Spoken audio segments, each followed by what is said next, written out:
Pois 29 de agosto, e eu lendo o noticiário e vendo esse negócio aí do X, o Twitter, Elon Musk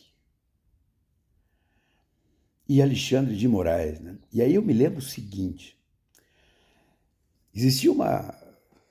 existe, né, um tema no mundo do direito que se chama extraterritorialidade, né? Como é que se aplica, qual direito se aplica a depender do lugar em que a pessoa está, né?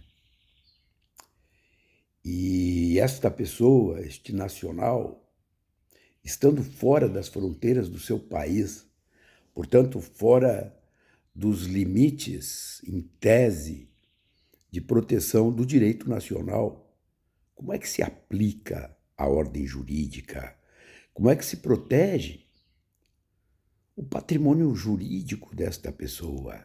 E quando a gente fala em patrimônio jurídico, a gente não fala em bens materiais tão somente, mas nós falamos nos bens pessoais, nos personalíssimos, naquelas questões que atribuem certas qualidades a este ou aquele cidadão de uma determinada nação.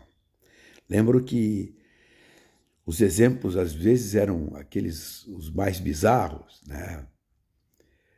Em alto mar, um navio de bandeira inglesa, um cidadão grego conhece uma cidadã turca. E ali resolvem casar ou resolvem se matar.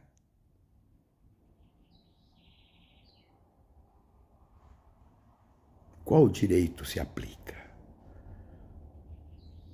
O direito inglês, já que o navio é considerado um imóvel, portanto, uma extensão territorial da Inglaterra, a carga jurídica do grego ou da turca, já que trazem consigo as prerrogativas cidadãs, cada um de seu país. E assim a discussão anda. E é uma matéria muito complexa, bem complexa. Essas matérias têm aplicação prática bem importante. Nos casos de morte, por exemplo, como é que se estabelece os processos sucessórios? Mais do que isso, nos casos de nascimento, se a pessoa nasce em alto mar num navio de bandeira russa, sendo ele os pais um ucraniano e a mãe argentina, como é que se resolvem estas questões? Pois vejam que o tema da extraterritorialidade na contemporaneidade adquire uma outra dimensão. As redes sociais trazem consigo este tema. Qual lei as tutela?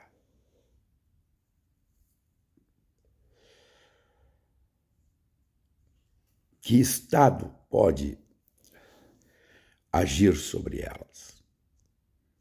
Hoje, pelo que se conhece, a rede social tem que obedecer à regra do país onde está sediada. Mas observem que as redes sociais não têm uma limitação territorial ou de fronteira para espargir, para expandir os seus produtos. A rede social sediada nos Estados Unidos, no leste europeu, ela atinge o mundo inteiro.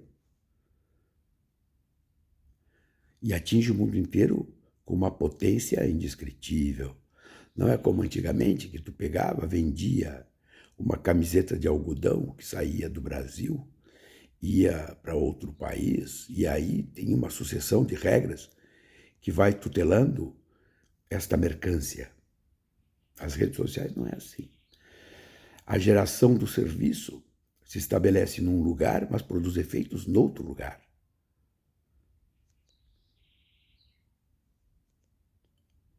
Que regras devem obedecer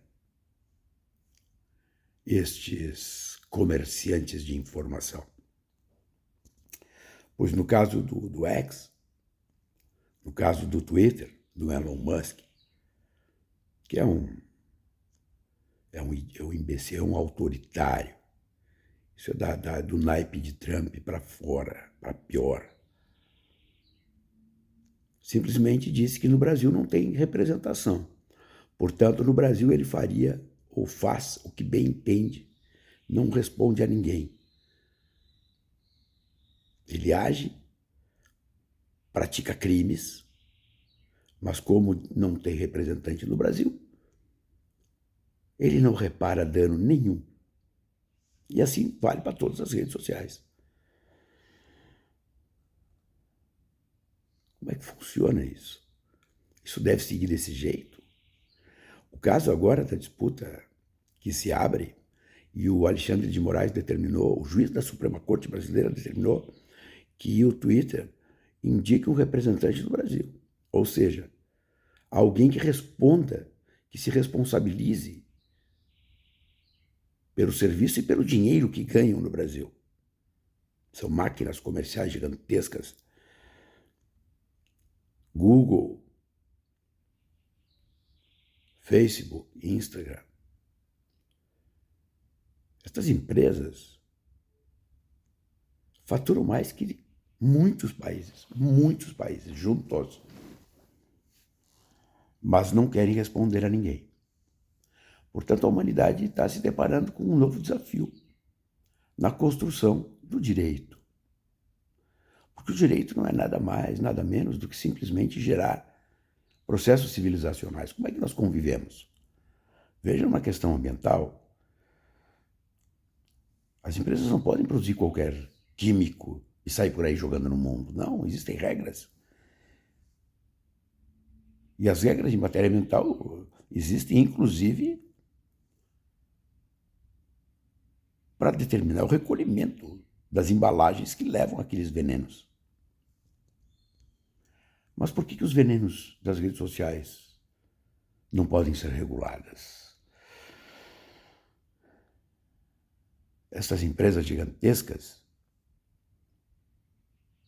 operam como verdadeiras nações, sem fronteiras. Não observam regra nenhuma a não ser as suas próprias, que tem como finalidade ganhar dinheiro. Agora observem, estas empresas usam as redes públicas de comunicação. Não são eles que constroem a infraestrutura de difusão dos seus serviços, mas ao mesmo tempo se negam a responder pelo que fazem, sob o argumento de que eles não têm fronteiras. Isto é um desafio. O chamado tema de regulação das redes, ele não é simplesmente estabelecer uma regrinha aqui ou acolá, ou dizer o óbvio, como o que é crime fora das redes, nas redes crime também é. Isso é o óbvio. O nosso tema vai muito além disso.